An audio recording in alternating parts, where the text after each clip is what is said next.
Donc, dans cette troisième vidéo sur les tutoriels de SketchUp, on va voir les dernières fonctions que je considère comme fonctions de base. Donc, en commençant par la fonction pousser-tirer.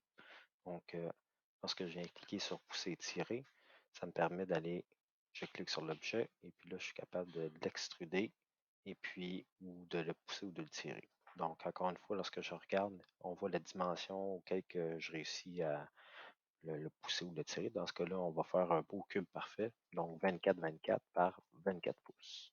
Donc, là, je me retrouve à avoir un bel objet, un cube 24 pouces par 24 pouces. Dans les autres objets, lorsque j'ai une forme de créer, ce que je vais aller faire, je vais aller la sélectionner au complet et puis je vais aller créer un groupe avec. Autrement dit, lorsque je vais bouger quelque chose, à partir de maintenant, quand je le sélectionne, c'est plus seulement un arrêt que je sélectionne, c'est l'objet au complet. Et si je veux aller modifier cet objet-là, je vais devoir double-cliquer. Et là, je vais être capable de rentrer dans la composition de cet objet pour pouvoir aller modifier ce que je vais vouloir modifier. Donc, lorsque je vais aller voir les autres fonctions de base, on pourrait avoir l'option déplacer ici. Donc là, puisque j'ai un objet au complet, je peux prendre mon objet et le déplacer. Au contraire que si je regarde mon carré ici, que je n'ai pas formé de groupe, si je prends l'objet déplacé, ben là, on voit que lorsque je déplace, ben, toutes les autres lignes adjacentes vont subir le déplacement.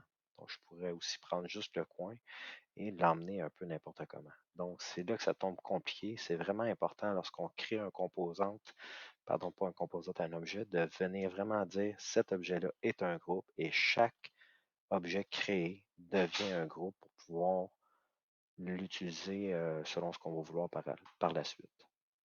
Je pourrais utiliser aussi l'option faire une rotation. Donc, dans ce cas-là, ben, je vais faire une rotation sur l'axe bleu. Je pourrais faire aussi une rotation sur mon axe rouge.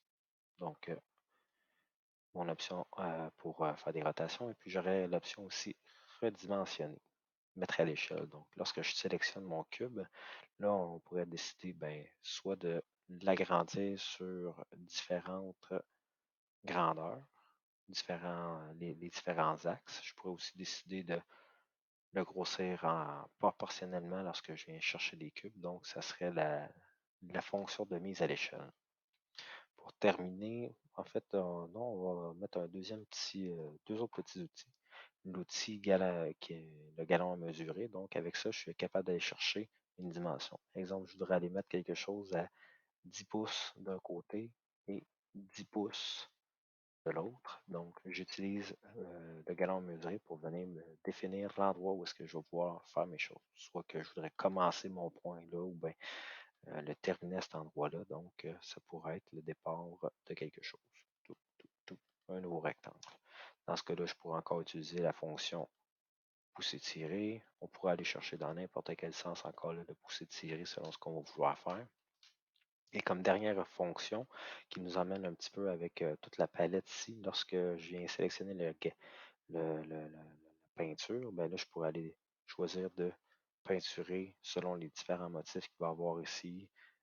La banque de SketchUp est quand même assez pleine là, et diversifiée en plein de choses. On a des matériaux translucides, des matériaux comme le verre qui sont translucides, des matériaux d'eau aussi. Et puis, ben, c'est ça. Ça nous permet de mettre un petit peu de couleur dans nos modèles. Les élèves aiment bien ça. Donc, c'est ce qui vient de terminer le troisième tutoriel. C'est surtout les bases, comme je vous dis, du programme, mais les options sont infinies une fois qu'on maîtrise ces bases-là. Il suffit de tout le temps penser à l'idée, je dois créer des composantes. Chaque objet que je crée est une composante et puis je dois m'assurer que ces groupes-là sont fermés, ne sont pas des groupes ouverts comme mon prisme rectangulaire ici, qui n'est pas un groupe comparé à celui qui est ici, qui est un groupe. Merci, à la prochaine.